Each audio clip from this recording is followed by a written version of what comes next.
Protect Jasmine at all costs. Plus, Tina's got pranks. TJ has some really big puzzles. Ayanna may be tripping on that power at the expense of her friend Sophia. Cohutta and Jasmine, they're still perfect. Darrell gets pushed into some uncomfortable moves, and that is certainly not the fireball these folks thought they'd be having in this house. It's the Challenge All-Stars 2 Episode 3 recap coming up right now.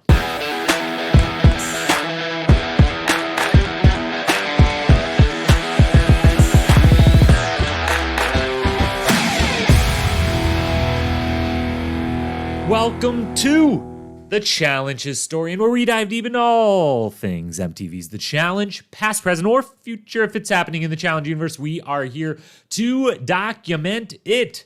I am your host and dedicated Challenge Historian, Jacob Hollabaugh. Thank you so very, very much for being here today on this very special edition of not only the Challenge Historian podcast, but the Challenge All-Stars 2, a Thanksgiving Day edition. What more could we be grateful for than this wonderful, beautiful show that exists for us to consume? The Challenge All-Stars. We get episode 3. They didn't skip a day just because it's a holiday. They gave us a little holiday treat, gave us episode 3, and it certainly was a treat. We are here today to discuss all of that.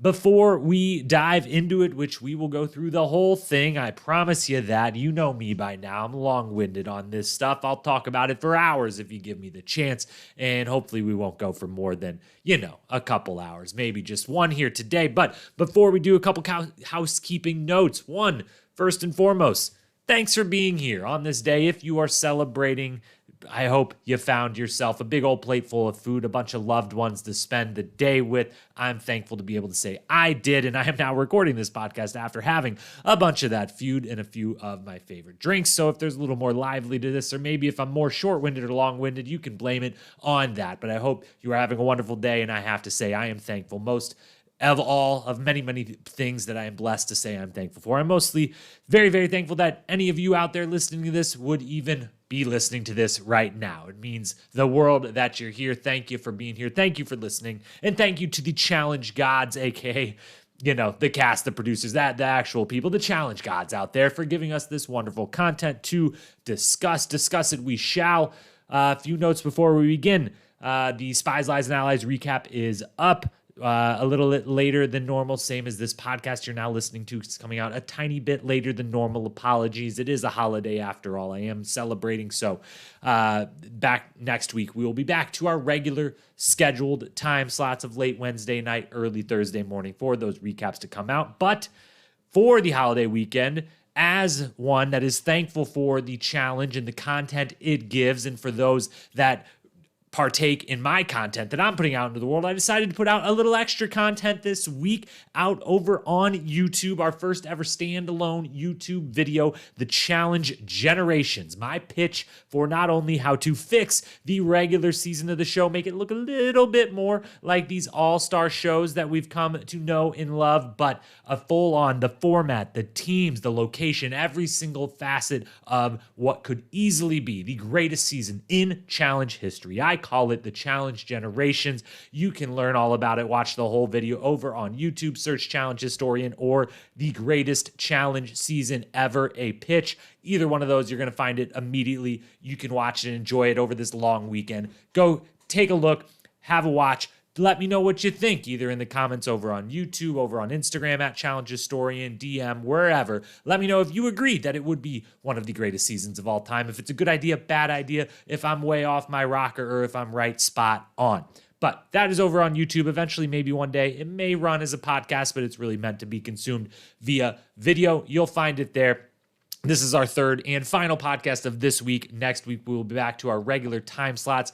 Tuesday, Wednesday, Thursday, review, preview, Spies, Lies, and Allies All-Star 2 recap. So with that, that is about all of the house we have to keep. Let's get into this wonderful episode, episode 3 of All-Stars 2. We will start with our Cliffnotes recap. We will then go through all of the storylines. We'll hand out some awards, update the power rankings, and that will be that. So let's get started with that Cliffnotes recap. As quickly as we can, we will cover everything that happened in this episode, plot-wise, storyline-wise. We'll go through it fast. We'll be talking fast, but we got to reframe our brains on what we just watched. Maybe it's been a few days since you actually watched the episode. If, like me, you watched it out on a full tummy after that Thanksgiving meal, and then maybe you snoozed off there for a little bit and you got around to actually thinking about it or talking about it or listening about it a little bit later. So here's everything that happened as fast as we can. 3, 2, 1. All Stars 2, Episode 3. Here we go.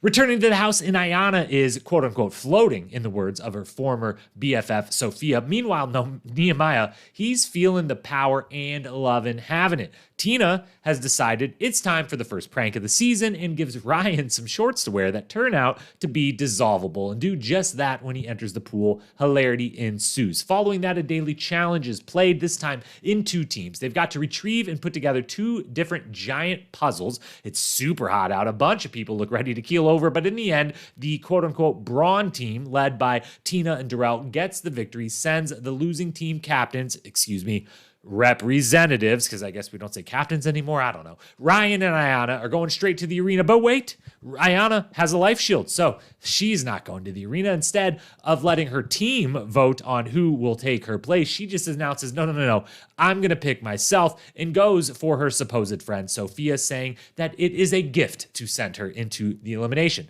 Back at the house, Sophia super hurt over all this, deservedly so. Cohutta and MJ, they're a little nervous, but they're put at ease by Darrell, their roommate, who says, don't worry, you're safe. Anyone in my room is safe by me. But that's before Darrell meets with Tina, who he has to decide on the 4 names to nominate with. Wanting to stir shit up, Tina will not allow Steve's name, the quote-unquote easy pick, to be made. Instead, after much literal random selection, they come down to MJ, Cohutta, Janae, and Jody, a list that makes both Tina and Darrell a new target in the game, but only one of those players wanted that in any way, that being Tina. Darrell is now on the outs with some folks in his own bunk bed. At nominations, selections, Sophia says she wants to face the best, so give her Jody, which the group obliges, and Ryan says he'd rather go up against Cohutta than MJ because MJ beat him that one time way back on Duo Tool, and the group obliges there as well. Jody is pissed. Her and Kendall chat, clearly an alliance forming there, and they now have a target, which is Tina. At the arena, the 4 folks face off in an individual matchups once again. This time, they're playing literally tic-tac-toe, but with balls that are literally on fire. The board is across the arena from the racquetball, so you have got to run back and forth. Speed is really the name of the game. The best 2 out of 3 rounds of tic-tac-toe wins. Both Cohutta and Jody prove to have a bit of a speed advantage. However, it really ultimately comes down to a mental error both by Ryan and Sophia that allow no ties to be had in 4 total rounds. Jody and Cohutta each get their victories 2-0. Ryan, Sophia, they're headed home. Jody, Cohutta, they have lifesavers, and that is where the episode ends. Moving into our storylines of this episode, we have a few things to discuss. Another wonderful episode. All Stars 2 is delivering in spades, just as All Stars 1 did, just as we expected. This one, 2 and 3 for 3 on excellent episodes, even if this one didn't feature a prom and tundra and everything that made episode 2 borderline iconic. This was still a wonderful, wonderful episode of television. We liked a lot about it. We got a couple things we want to talk about. First one, we've got to start where the last episode ended and this one really started, and that is with Ayanna. Ayanna is on a complete and utter power trip. I have never seen someone on this show go from the moment that we ended last episode with, where everyone is, in the arena is left in tears of like, oh, what a powerful moment. Ayanna not only puts on this incredible performance, but then goes over and helps Leah and is all about, let's lift each other up. We're here for each other. Let's celebrate everyone. Let's cheer everyone on, this, that, and the other. It's a beautiful moment. It's a truly beautiful, inspiring, wonderful moment. And then nearly immediately, within 5 minutes of this episode, you're like, whoa, Ayanna, let's calm it down a little, should we? Come on. You won an arena, you dominated, and it was amazing. You had this wonderful moment, but let's take a step back here a little bit, because so it starts with her and Sophia, who were led to believe, and by all accounts are, coming to the house. When they get back into the house, they're like, whether they knew each other a lot back then, they come in and like, hey, this is someone I can like kind of ride or die with. This is my girl, and we're kind of sticking together here. We're buddies, we're friends. And there's first the moment over the braiding of the hair, the triggering moment for Sophia, which in the instant moment of it, I'm kind of on both of their sides. There's no like wrong side of this. Ayanna wants to braid Sophia's hair. Sophia's like, great. She starts to braid it, and it triggers a really bad memory for Sophia from a time in her past where she had her hair like that, and it just brings up some really dark, bad stuff for her, and she kind of loses it for a second. Totally justifiable, totally understandable, as is Ayanna in the moment being like, I don't know what the hell's going on here, but like, I was just trying to like braid your hair. Like, let me get out of here. I don't know. It seems to be I did something, whatever. Totally understandable from both sides. She doesn't know necessarily what's going on. Sophia, every right in the world to, have with these types of feelings, these types of memories come back up, to be completely overwhelmed by them. So no one's in the wrong in any way yet. Both sides totally make sense in the immediate moment. But then what follows of Ayanna just immediately being so quick to like just kind of talk some shit and kind of just drop the facade that her and Sophia are, like homies or whatever, like it's just gone right away. And that is the part where it's like, hey, it's understandable maybe that you don't exactly know what in this moment caused this reaction, but if that's your friend, maybe you exit for a moment. You're like, let's let this cool off. Something I did clearly caused this, but then like maybe come back and just ask like, hey, I'm sure whatever this was justified, which it was. It turns out it very much was, but like, can you explain it to me? I just don't know. We're friends. Can you just like talk me through what the heck just happened? None of that ever occurs. So that she's losing that already. But then the daily challenge comes, and we'll talk about the entire daily challenge in a minute, but she steps up, which is the smart strategic move of like, hey, no one is willing to be a team captain. Like, I'll do it because I'm actually fully safe. While TJ hasn't said it, we obviously know going in when he's like, hey, we need two teams, but 2 representatives.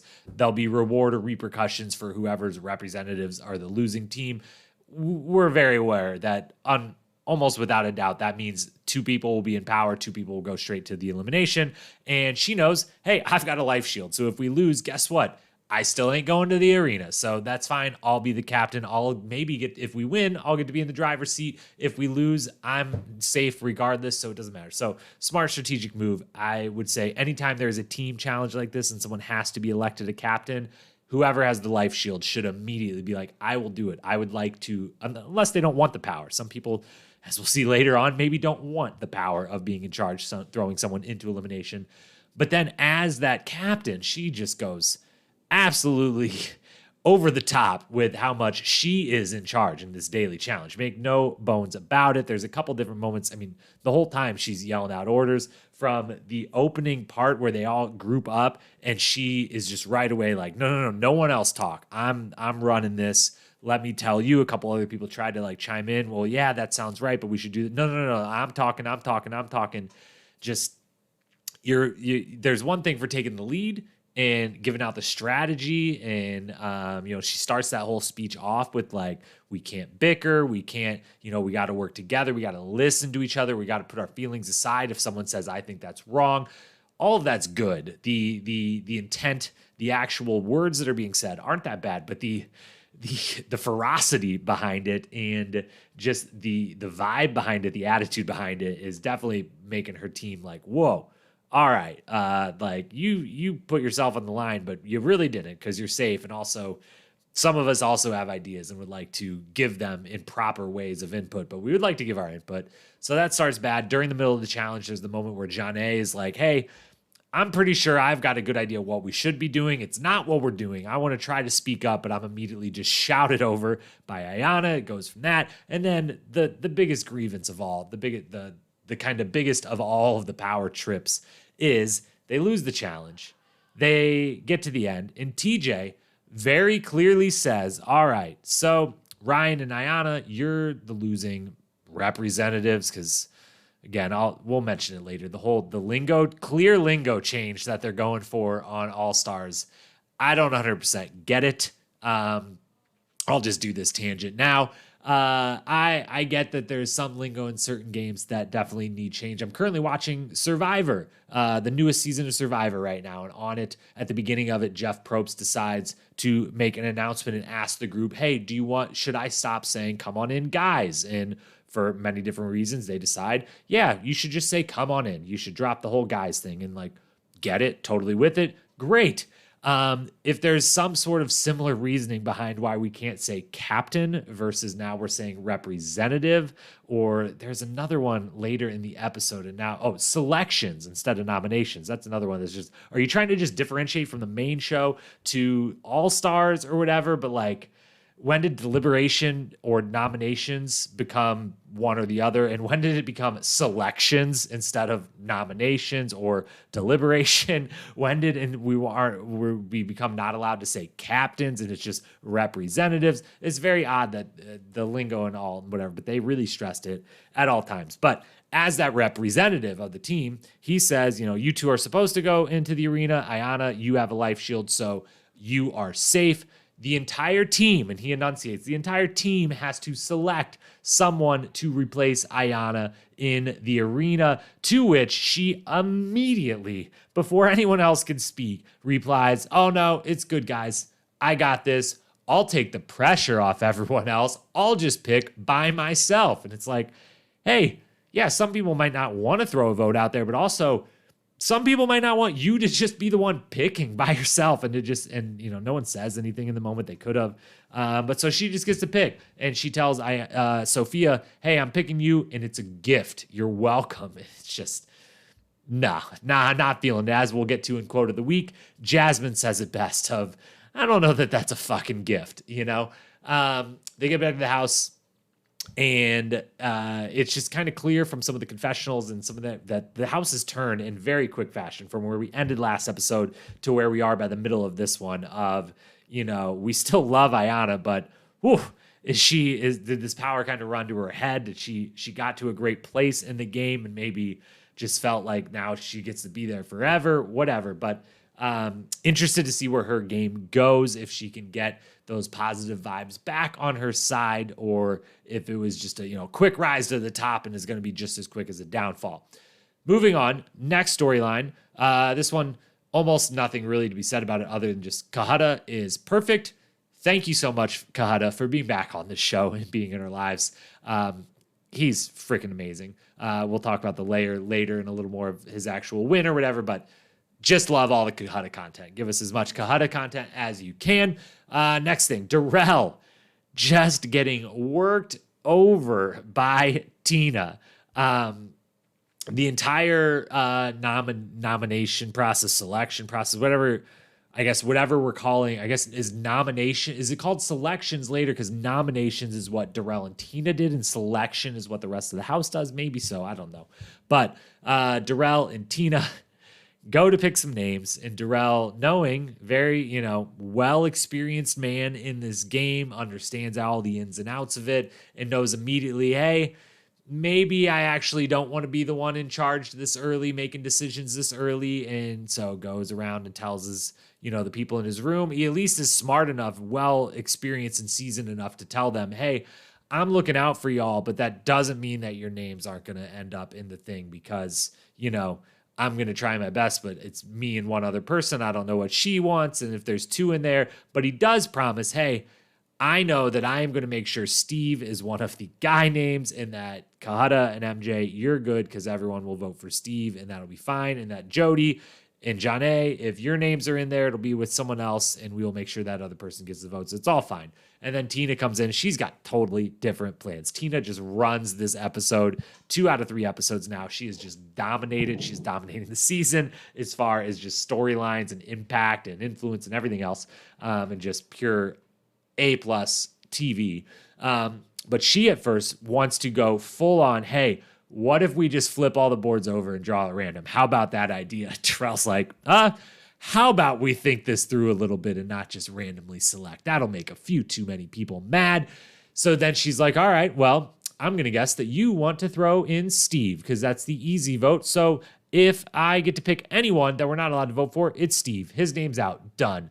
and kind of forces Darrell into a snake draft of who do we not want to vote for, and we'll get down to 4 names and then pick them, which they do. And then Darrell's like, how the hell did we end up at the end here where Janae and Jody and MJ are all up there and Tex up there? Like, all 4 people are people I tried to defend or whatever. And then Nehemiah comes in, is like, I've got a life shield, so if these are your 4 picks, I got to save Tech, which Nehemiah, very, very smart move of one. Seems like him and Tech do have a friendship, but he says last season, I called Tech out and beat him in elimination. I did it because I thought I could beat him. I did, but I want to make sure he knows that that wasn't anything like with malice. I wasn't working against him. I just, was in survival mode. So I picked him, and this time around, I've got his back. So I'm going to save him. And that means that Tina and Darrell are back to now who do we pick between Cohutta and Steve? No, not Steve. Cohutta and Steve. Those are the only 2 guys' names left because they had from the start said no one from the winning team gets picked. That's just fair. So it's Cohutta and Steve, and Tina forces him to, hey, we're drawing it at random. Go, bury him in the sand. I'll pick one. That's the one going in. And of course, Cohutta is chosen. Cohutta and MJ, the 2 males up for the arena, the 2 people that Darrell said straightforward, I will not let you get sent in. Same with Janae and Jody. Says, I will not let you get sent in. So Darrell just gets worked over by Tina. I think everyone, at least so far, we'll see if the repercussions land later.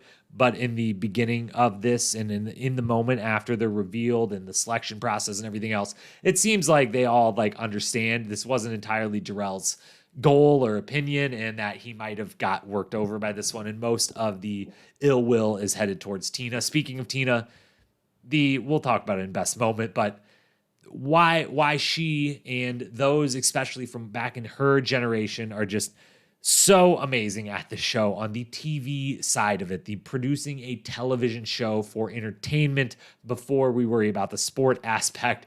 The one smart enough to say, hey, I'm going to that house. I'm going to be wanting to prank some people. Why don't I bring some materials? And we get the first of what I hope are many of Tina's pranks with the dissolvable shorts. She sells Ryan, which my guy, Ryan, they're a fine looking pair of shorts, I guess, but they're pretty just plain navy, pair of shorts that I guess Tina has convinced you, hey, this is the best bathing suit in the world. They're yours. I brought it for you. It's a gift. Go ahead and put them on, jump in the pool. He seems to buy it a little bit too easy, but jumps in the pool. They literally start to dissolve, fall apart, and now he's in his underwear. Thankfully for him, or maybe he would have preferred the other way. Who knows? But either way, thankfully, he chose to wear some briefs or some underwear or something under these shorts because they dissolve instantly. It's hilarious. Tina and Katie as her slight accomplice, that also is from started more in that generation. And the moment Tina's like, hey, we should start to play some pranks, and Katie's like, yeah, we should. You're right. Let's do this. That's amazing. Tina, an amazing episode all in general. Let's talk the Daily Challenge. Very much enjoyed it. One we knew was coming. It was heavily featured in the trailer for the season. If I had to give it a grade, maybe a B plus. Certainly not in the A category, but I would say B plus. I liked a lot about this one. Love a large puzzle. Love the physical and the mixed with the puzzle, having to go get it. Love little extra strategy pieces like pushing all the puzzle pieces across the lagoon so that everyone has to jump in and swim. Jody, shout out on that, on the good strategy. Love all of that. So we'll be even a little extra lenient. We're thankful for this show. It's a day of giving thanks. So we'll give it a full B plus. Strategy to not only Jody pushing the puzzle pieces, but the other piece of strategy that really it seemed to work, and not in an instant, but I definitely feel like it had a big effect. And that is Tina on the leadership side of her team, making it known right away. She both listens to the rules, understands exactly what the rules are, and says to her team, once everyone has gone once, you, and you're good at puzzles. You're not going to get any more pieces. You're going to stand here and study. You, and you can carry shit back and forth over and over. Nehemiah, Darrell, folks like you guys, go ahead. you go get puzzle piece after puzzle piece. The rest of us are going to stand here and study this puzzle until we have all the pieces. The other team did nothing of the sort. They seemed to rotate just fully through once they had a rotation. The first time through, they went a second time through, a third, whatever. Once they had all the pieces, they started to actually focus on how does it go together. And I think that little advantage definitely got Tina and Darrell's team over the top in that they were actually in advance studying, hey, what pieces fit together? Because with those puzzles, it's not, there's some people, the CTs of the world, maybe the Anisas of the world that have done hundreds of these puzzles that are absolute champions at them that, yes, can stand back, look at a whole thing and can conceptually put it all together kind of in one vision in their mind. But for the rest of us regular folks out here on puzzles, the biggest thing is just really looking at each piece and finding, what are the craziest pieces? There was one in this challenge that it went like 4 different ways. It was a big zigzag all the way up the middle. All right, we got that piece. What fits on the left and the right of it? Just simply what 2 pieces make sense together? What 3 pieces make sense together? Let's get little clusters, do those clusters fit, go from there. So they were getting a lot of advanced time to do that. And the final real thing, or two other things on the daily challenge. One, whatever a cenote is, the little lagoon, the little water hole that they had to go swim in. I've never heard the term before. If that's what it is, basically a giant well almost of water, a mini lagoon or lake that's very deep in a hole in the ground, a cenote, whatever it is. I need to find me one and I need to lounge in one because that looked, the jumping in, swimming, and going and putting a puzzle together in the heat of the day, that didn't look great. But lounging in that cenote looked fantastic. I got to find me one of those. Final thing, this is the best time to do a challenge like this. These huge puzzles, when they're done in pairs, it's a little disorienting. It takes a little too long. It's not quite as interesting as when they do it early like this, and it's 2 huge teams of people working on one puzzle and having to listen to them like, how are we going to all work together? Is anyone going to take the lead? Is there going to be 4 different people all trying to move the same piece to a different location at the same time? Who's going to get in fights? Who's going to get in arguments? Who's going to take blame? Who's going to take credit? It just makes it way, way more fun when it's this big of a team yelling, disorganized, the whole chaos of it. So good on the producers by putting something like this in as early as possible to maximize the effectiveness of it in the game. That's your daily challenge. Then the arena, the other sporting event, quickly we'll touch on B+. That would be my grade for the arena game. Very silly, but very fun. It is a mental game in that they're literally playing tic-tac-toe, which is just kind of hilarious, but adds the physical element of, yes, the mental mistakes eventually would come back to cost both people that lost, but there's a mental side of this, but it's just as much, pretty much just about who's faster, more, wins this. If you get to go first on every move, you get to either, if you play it mentally correct, with tic-tac-toe, if you go first, you should worst case tie. You shouldn't lose.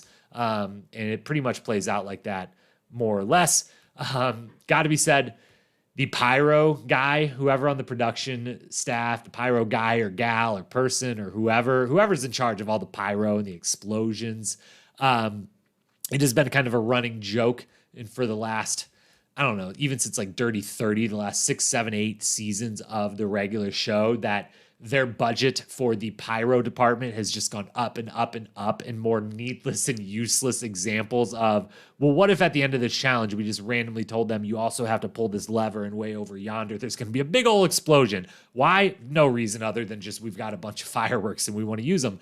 Seems like that has infiltrated All Stars as well, because I guess visually it's just way, way cooler and better. And also for those watching the arena, like the other castmates standing up to be able to see and know whose ball is where, who's got what spot on the tic-tac-toe board, that makes sense. But, just kind of fitting fire into wherever they can in eliminations on both versions of the show.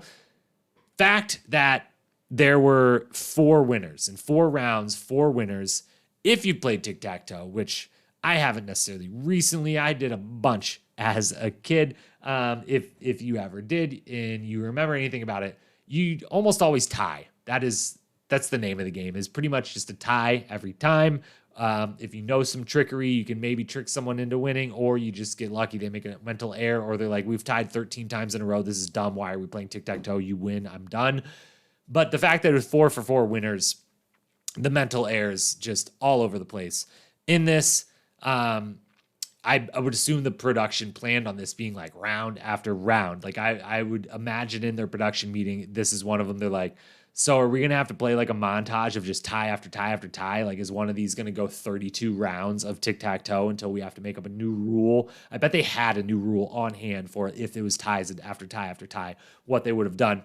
But that's the tic-tac-toe. Sophia got the break she needed. Jody dropped the first ball. And at first I was like, wait, does it not even count? I didn't see her put it back up into the thing at all. I was like, wait, if you drop a ball, are you totally out? Did Sophia just get gifted the first round by Jody dropping and making this huge mistake? Not the case. Sophia then makes a mistake, just a complete mental blunder, allows Jody to get that one and win. Same with Ryan in both of his rounds, really, but more so the second round. Cohutta just got him on the speed the first time, but the second time around just blanks and puts it in the wrong spot. Should be noted, it seemed like the rule must have been if you take your hand off, it's done. That's where it is, because Cohutta also starts to put it in the blatantly wrong spot, huge mental error, but keeps his hand on it, holds it a half beat. It's like, wait, this is wrong, moves it over to the other one. Ryan takes his hand off, takes one step away, stops, turns and looks, and is like, you can just see it on his face, like,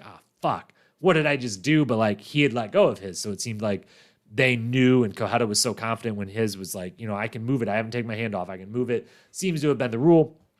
Final thing on the layer, the entrances, I've got to say, I'm sorry, but it's a little corny. The whole like TJ announces them like it's the starting lineup for the Chicago Bulls or something.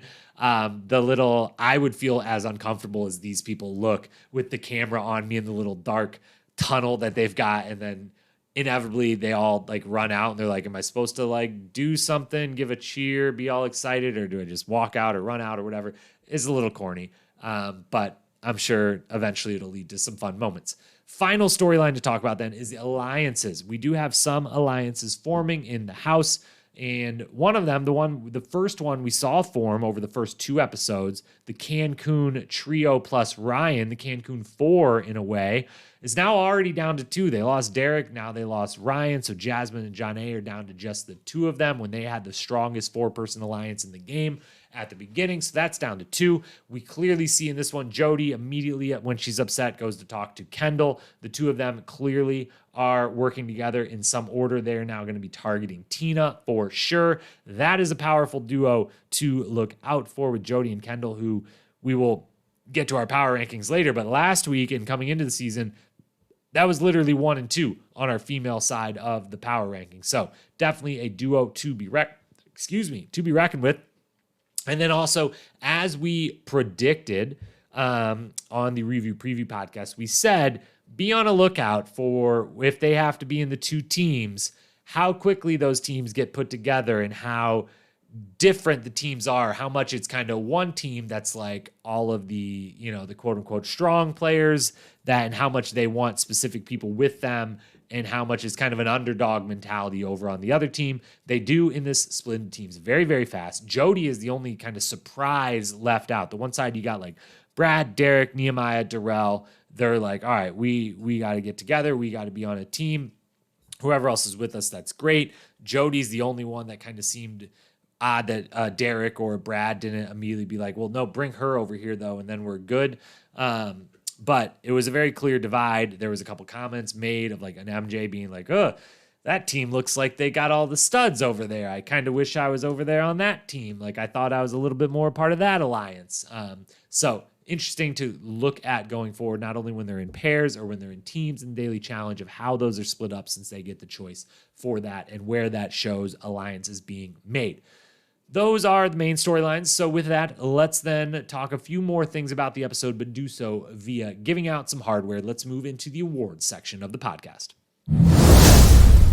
4 awards to hand out. First, best fit, then best moment, best quote, and episode MVP. And I've got to admit, on the first one, the best fit, we said at the very beginning of the season, the reason we wanted to do this, not only had it been requested a couple times, and there are especially in the main show as well as now the All-Stars, there is clothing worth being commented on, even for someone like myself who is in 0% way a fashion expert or should be commenting on fashion in any single way. If you're watching this on YouTube, you see what I wear every week. I am clearly not a fashion expert, but I'm here to comment on it anyways, all the same.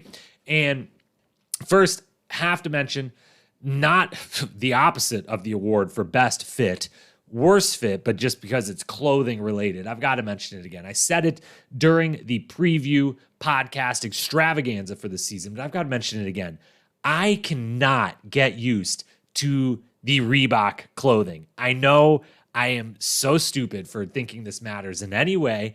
I know if you have specific feelings about one brand or the other, or thinking one brand is cooler or better or fits the show more than other, you might be thinking right now, you are just a really dumb, silly person for having any opinion about this at all. But that's me. I'm a dumb, silly person because I can't stand that this is no longer an Under Armour show.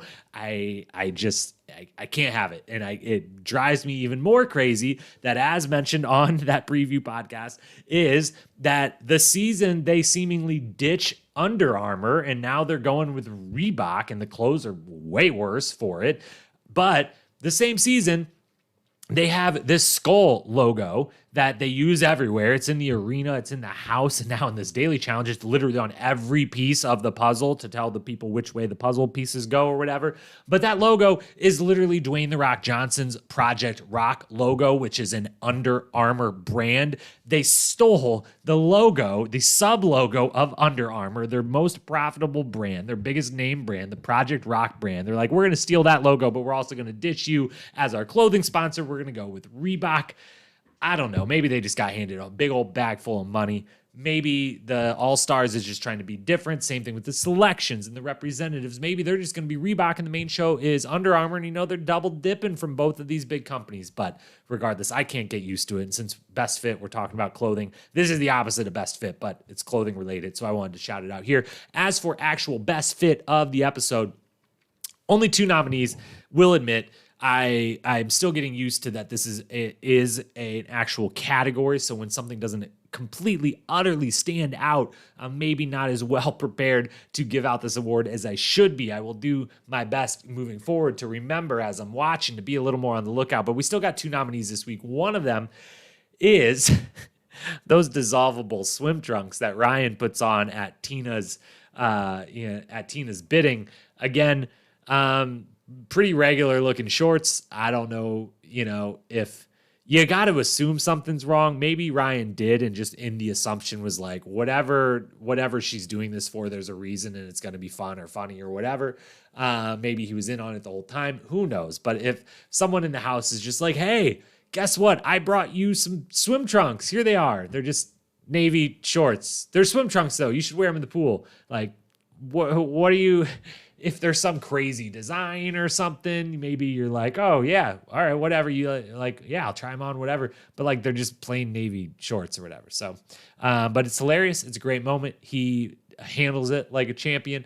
And it's a wonderful moment that fits in the best fit category. But as expected, 2 out of 3 times now, we have to give the award to tech, specifically for the pocket square. Now, I think this is the same suit we've seen before in the confessional. Seems like we're still in round 1 of outfits for confessionals for all these people. He's got his pink suit on. It looks fly. It looks good. We already accredited that back on episode 1. But the pocket square, I don't know if it's just me, if it's actually happening or not, but it seems every single confessional, that big old pocket square of his gets a little bigger, a little more pulled out, a little more fluffed out, and it just looks amazing and is such a statement piece. And again, I think it's just an illusion in my mind that by the end of the episode, I had noticed it so many times that I was like, did it just get bigger? Is it getting bigger again? Is it getting bigger again? Is it getting more badass and better again? I think it is. So Tech, as expected, gets another best fit win, but runner-up, Ryan/Tina, those dissolvable swim trunks were great. Speaking of best moment, it is going to be Ryan and the prank swimsuit. That was the most fun and entertaining moment of the episode. Coming in second or third place, maybe tied for second, 2 other nominees were Cohutta's the preparation for the arena. Not only what he says immediately before playing the game, but right before when they're at the house, when he's kind of pacing back and forth, he's looking for Derek and Darrell and MJ to kind of give him a little pep talk. And the best any of them can come up with is Derek just going on and on to like, we need a nickname, Cohutta, the Carpenter, Killin, Cohutta. And Cohutta's just like, this is the best you guys got to like get your boy ready for the arena. Thanks y'all. Like, what's going on? That whole little moment was fantastic. So that's a nominee. Darrell and Tina, we discussed their entire process of picking people was hilarious. And while I felt horrible for Darrell, it was wonderful television. So that's nominated as well. But we got to give it to Ryan, Tina, and the prank swimsuit. As for best quote, 5 nominees in. Oh, whoa, no. Misspoke there. 4 nominees. I can't even count to 5 anymore at this hour of the day. But we got 4 nominees, 2 of which go to Jasmine. The first one from Jasmine with a little bit of self-reflection and honesty in the middle of the daily challenge. Tina is yelling out orders all over the place. She is taking full control. She is in the driver's seat of this challenge, and it's rubbing a few people the wrong way a little bit. And Jasmine comments on, this seems a little familiar. Oh, was I like this? Ah, shit. And we got to hear it from her herself. So Jasmine, take it away with quote of the week nominee number 1. Yes, this one. Tina, she's loud, she's in your face. There you go. This one, try this one, right there. No. Did I used to be like her back in the day? No, off. Because, Jesus Christ, I should have smacked the shit out of myself. I would never want to be my friend if I was like that. Oh, God. Then we've got Jasmine a second time at the end of the daily challenge. Ayanna, again, as we discussed before, takes the lead and says, no, my team's not voting on anything.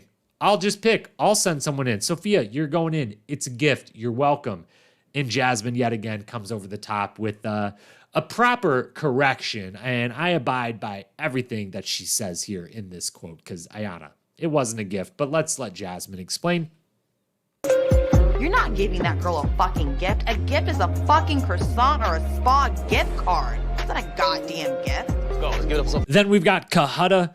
As mentioned in the whole best moment, the whole montage, not just at the house, but then in the arena itself. Immediately before going in, it's now just a staple of any elimination on any version of the challenge that right before they go in, you do the little in-person confessional right there to give your thoughts and opinions right before you go in. Cohutta explains that, yeah, he's played tic-tac-toe before. It may have been a while, though, so let's let him remind you where and when he last played the game. I haven't played tic-tac-toe probably since the World Championships in Moscow, 92. So it's been a while. And final nominee is Tech Money. At the end of the episode, seemingly catching himself making, maybe accidentally, maybe not planning on it, makes one rhyme to start a confessional and then just goes all in on, I'm just going to keep this going as long as I can come up with something better and better to say, and rhymes on rhymes on rhymes, and also references the Fast and the Furious, which you know anything about me, that is very near and dear to my heart. So anytime you reference Fast and Furious, you're going to get a nod for some award from me. Tech does here. So let's hear his long rhyming end of the episode quote. We've chopped 4 people already. It's even going to get more faster and more furious and more fun and more sun. I can't wait for it. I'm here for it all. Let's bring it on, baby. Bring on the challenges. I'm ready to rock and roll, hip and hop, because the party don't stop. Let's go. 4 amazing quotes, but it seems like, Jasmine was 2 of the 4. We got to give one of them to her. So I'm going to go with the self-reflection on, did I used to be like her? I loved everything about that entire moment. And Jasmine, don't worry, whether you were or you weren't, you've always been perfect and wonderful and amazing and an A+ addition to this show. So glad to have Jasmine back. So she gets the win for best quote. Now let's final talk. That's how we speak words here on the Challenge Historian. Let's give our last award, episode MVP. 4 people received votes. Only 1 could win, though. Receiving votes, Jody definitely, performed really, really well in the elimination, kind of reset her status in the house. It was made very clear via a bunch of confessionals that Jody is looked at by herself with the self-confidence of, hey, I left this game as a champion, as the first ever, individual female champion, and I'm coming back into it in great shape. and ready to go and ready to kick some ass and win again. The rest of the house sees it. She knows it. She wins the elimination, is in a real good spot now with the life shield and with an obvious kind of number 2 partner in Kendall and with an obvious partner on the male side in Derek. Jody just crushing it. Tina, again, arguably could be the actual winner of the MVP. She got a lot of votes. She didn't quite win. But the pranks, the just knowing how to be great television, the taking the lead, the stepping up, getting the win, everything she did with Darrell, strong argument that she should maybe be the episode MVP. Third person receiving votes but not quite getting the win is Jasmine. Again, the quotes are just, I'm just so glad we have Jasmine back in this show. Let her, as I think I said either last week or 2 weeks ago, she doesn't even have to compete if she doesn't want to in the future, but just let her come live in the challenge house in perpetuity forever. If we're going to regular seasons, all-star seasons for the next decade, if she wants to be on the show competing, great. But even if she gets eliminated, just let her live in the house and do confessionals and all of our lives will be better for it. But the winner of the episode MVP, I got to give it to my guy Cohutta. Yes, Tina has maybe the strongest argument, but she already's won MVP, and Cohutta deserves one because I just love Cohutta so dang much. He's just such a sweet and wonderful human being. He's hilarious in everything he says, such a down-to-earth guy. Just loved everything he was bringing forward in the confessional booth. He gets the win in the end. He has some very funny quotes. Everything about it. Cohutta is our episode MVP. So, Cohutta MVP. Best quote goes to Jasmine. Best moment goes to Ryan/Tina. Best fit goes to Tech. Those are our awards. Let's go to the final segment of the pod. Talk power rankings and predictions. Let's rank some players, shall we? So, on the power rankings, we're feeling more and more confident.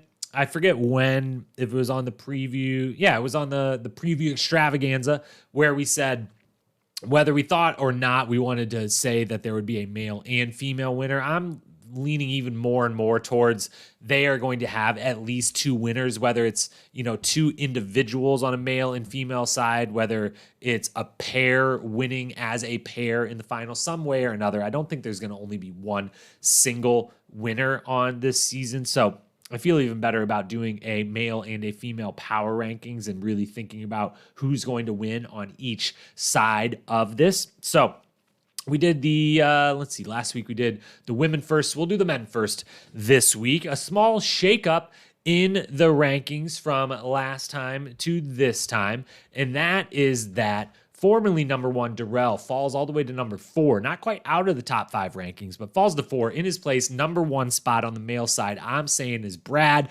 formerly number 2, bumping up to number 1.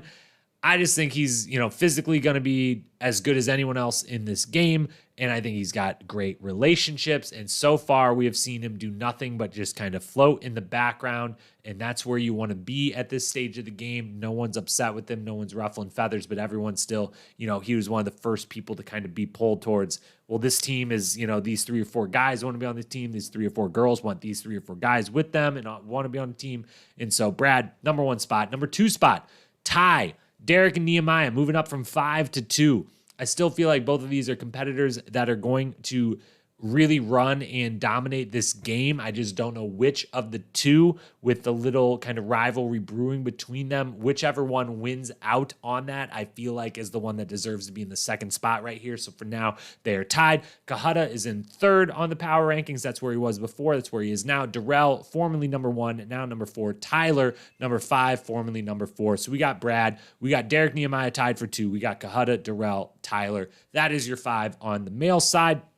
On the women's side, Jody holds it down at number 1. Kendall holds it down at number 2. No change there. Still feel like they're the most dominant physical players in the game, and they also now both have each other as allies and have strong partners that they're working with. Jody with Derek and Kendall with Brad or was Kendall with Darrell or Brad? One of the 2, I think she was with when they pair up. So I think they're in a really, really great position in the game and in the house. Janelle moves from 3rd to 4th. Katie moves from Janelle moves from 4th to 3rd. Katie moves from 3rd to 4th. I just flip-flopped them, and I just felt like I got a lot of, with getting almost no Janelle in this episode, I got a lot of Janelle in the background or on the receiving end of communications or moments are just being a part. Clearly, just some examples of, if you're watching closely, she's just kind of there in all of the moments and all of the conversations. Even if she's not the one saying something or doing something,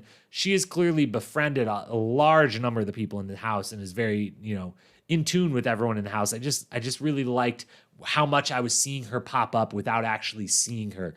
It was a really good sign. So I bumped her from 4 to 3. Katie, just 3 to 4. Think she's got great social standing in the house. Think she's ready to compete at a high level, better than she ever has before. So she stays in, and then Tina stays in the 5th spot. She is definitely going to be targeted. She can handle being a target for sure. She's going to be the most entertaining part of the show, probably without a doubt, as long as she's here. So she remains in the top 5. So we got Jody, Kendall, Janelle, Katie, Tina. On the women's side, guys' side again, Brad, Derek, Nehemiah, Cohutta, Darrell, Tyler. Those are our power rankings. As for our predictions, we have 2 sets of predictions. Prior to the season, we already got wrong. We said the first to go home would be Steve and Sophia. We got that very, very wrong.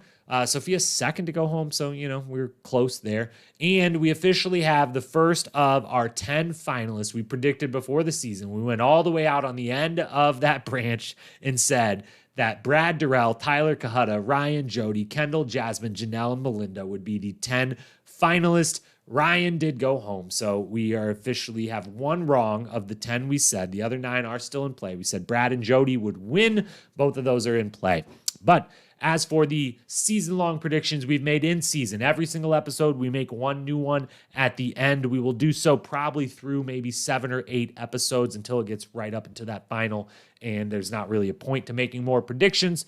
So far, we had said the first one we made, we are on or in the water for 50% of the daily challenges. We are now 2 for 2 in daily challenges involving water in some way.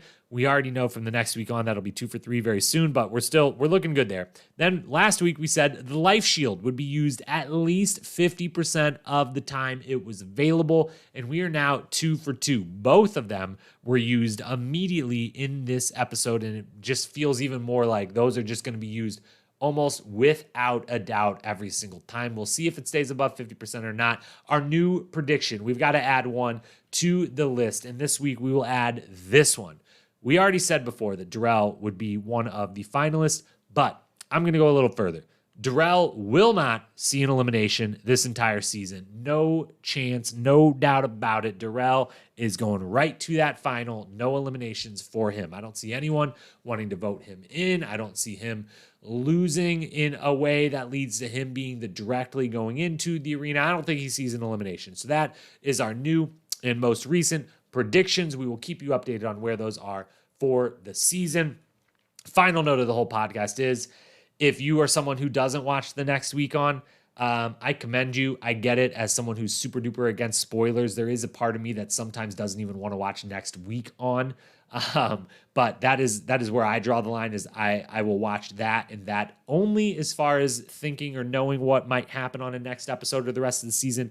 If you didn't watch it, I guess quit the podcast right here and now. There's only a few seconds left, but we did get to the knowledge that it's trivia time. Next week is trivia, and I could not be more excited. Oh my gosh, trivia. Can't wait for that. Very, very excited. So something to kind of hold us over for a week and have us look forward to and be thankful that we are about to get Challenge Trivia very, very soon. All-Stars edition on top of a very, very tall building. I cannot wait. It's going to be absolutely amazing. So with that, that is all for this episode of All Stars. That is all for this podcast. Thank you again so very much for being here today. As we said at the beginning, next week, back to the regular schedule. Tuesday, review, preview. Wednesday night, Spies, Lies, and Allies recap. Thursday morning, All Stars 2 recap. Another week of double dipping challenge goodness. Can't believe it. We still got 3 weeks left of having both shows at the same time. Absolutely love it. Thank you guys for being here. Follow us on YouTube, if you want to go check out, again, Challenge Generations, our pitch for the greatest season in challenge history. It's up live on YouTube right now. Go over there and watch it. It may be a very, very long time until you ever get to listen to a version of it here on this podcast. So you got to go to YouTube, search Challenge Historian, search Greatest Challenge Season Ever. One of the two, you will find it. You will watch it. You will love it. And if you don't, let me know. Let me know what you think I got wrong. But check that out there. As always, wherever you're listening to this podcast, hit the follow, subscribe button. Make sure you don't miss any of the content coming your way. Follow us on Instagram at Challenge Historian. And with that, thank you so much for being here. I appreciate every single one of you. Can't tell you how much I love and appreciate that you are here listening to these pods. It means the world to me. And with that, I will talk to you again very soon. Next week, Tuesday, review, preview, get us geared up and ready for another big action-packed week of the challenge. Until then, peace.